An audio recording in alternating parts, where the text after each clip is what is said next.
নমস্কাৰ প্ৰিয় শ্ৰোতাসকল, আমি পাঠ কৰি আছোঁ ইন্দ্ৰাণী শৰ্মাৰ জনপ্ৰিয় উপন্যাস আবিৰ। এয়া ৭৮নং খণ্ড। আশা কৰিছোঁ আপোনালোকে আদৰি ল'ব। মই কোন?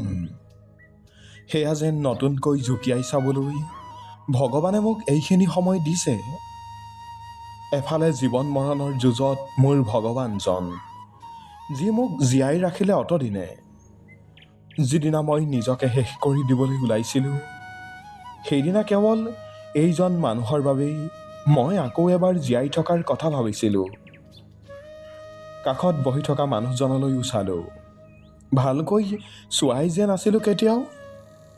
৫০ৰ অধিক বয়সতো নিজকে বাৰ্ধক্যৰ চাপৰ পৰা আঁতৰাই ৰাখিবলৈ আপ্ৰাণ চেষ্টা। ফ্ৰেঞ্চ কাট দাঢ়িবোৰৰ এডাল দুডালত ৰূপালী ৰং ধৰিছে। চুলিত নিয়মিত ৰং সানি কলা কৰি ৰাখে। দুয়োখন হাতত আঙুলিতকৈ বেছি আঙুঠি, ভিন্ন ৰঙী পাথৰ।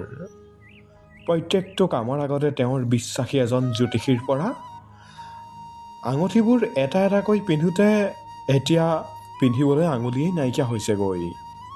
মানুহজন ভিতৰি সাংঘাতিক অকলশৰীয়া, মই জানো। কিন্তু তাৰ বাবে তেওঁ নিজেই যে দায়ী। মানুহজনক মই ভাল নাপাওঁ, কিন্তু বেয়াও নাপাওঁ। এনেকুৱা বহু মানুহ আমাৰ জীৱনত থাকে। আমি ভাল বেয়া একো পাব নোৱাৰাকৈ পৃথক হৈ থাকে আমাৰ পৰা, যাৰ উপস্থিতি বা অনুপস্থিতিয়ে আমাৰ জীৱনত একো প্ৰভাৱ পেলাব নোৱাৰে, কেতিয়াও নোৱাৰে। চকীখনত মূৰটো পেলাই টোপনি যাবলৈ চেষ্টা কৰা মানুহজন কেতিয়াবা বাৰু ভাল মানুহ আছিলনে? কোনোবাখিনিত হয়তো আমি দুয়োৰে লগত অন্যায় কৰিছোঁ।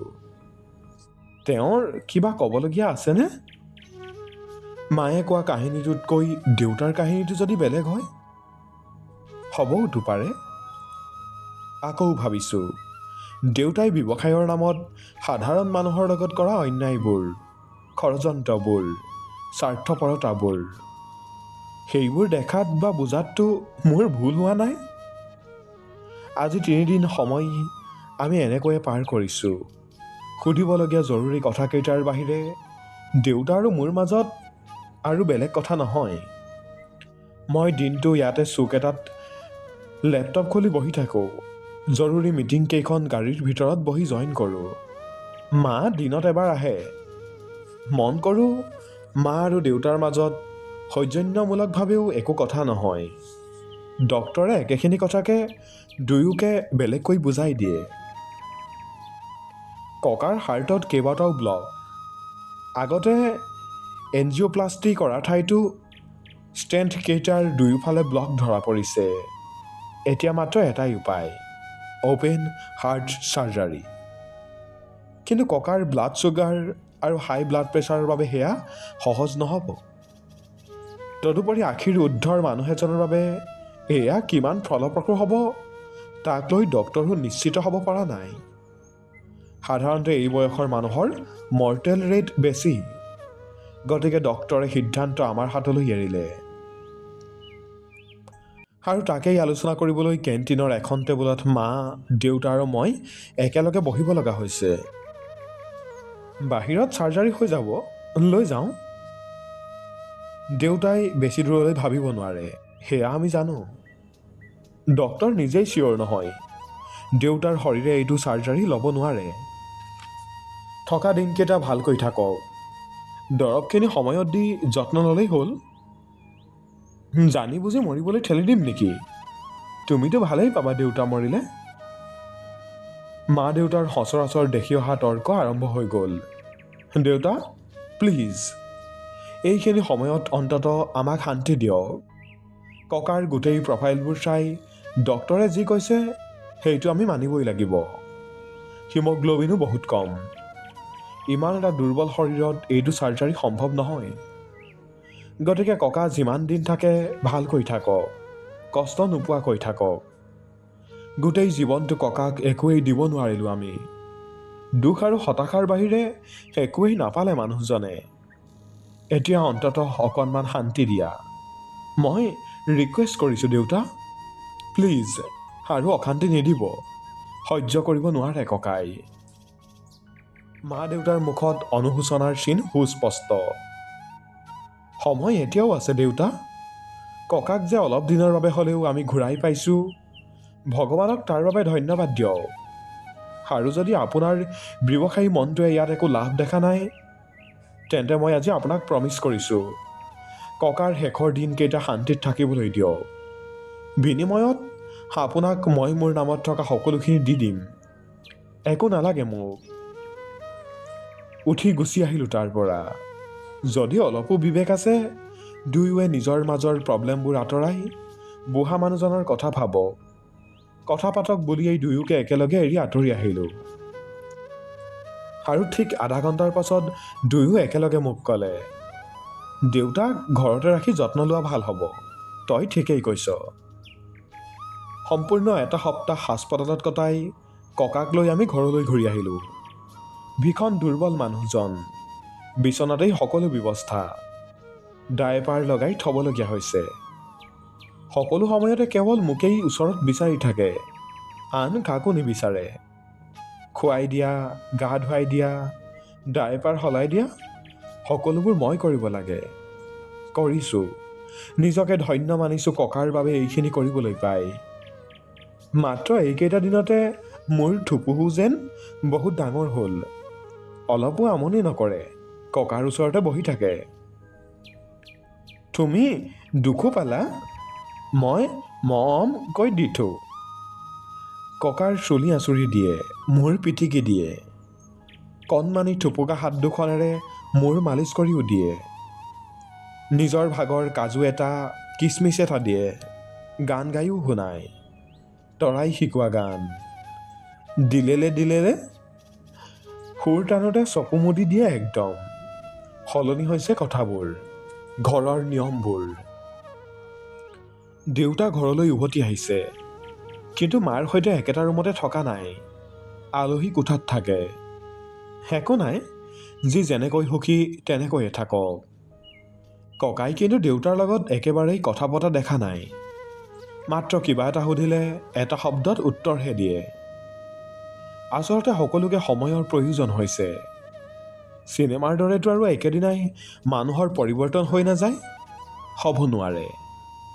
আৰু এই গোটেইবোৰৰ মাজতে মোক মানসিকভাৱে জোৰলা কৰিবলৈ সকলো ধৰণৰ চেষ্টা কৰিলে অমৃতে। হাস্পতালৰ পৰা ৰাতি ৰাতি কাম কৰিও মই তেওঁক সন্তুষ্ট কৰিব নোৱাৰিলোঁ। অৱশ্যে মই বেলেগৰ নিচিনাকৈ অমৃতৰ মন ভাল লগাবলৈ চেষ্টাও নকৰিলোঁ। এই সময়ত মোৰ প্ৰায়ৰিটি কেৱল ককা, আন একো নহয়। আৰু মোৰ এই ব্যৱহাৰত ক্ষুণ্ণ হৈ অমিতে এটা দীঘল মেইল গোটেই টিমৰ মানুহক এড্ৰেছ কৰি লিখিলে, যাৰ ফলত মই ল'ম বুলি ভাবি থকা সিদ্ধান্তটো সময়তকৈ আগতেই ল'বলগীয়া হৈছে।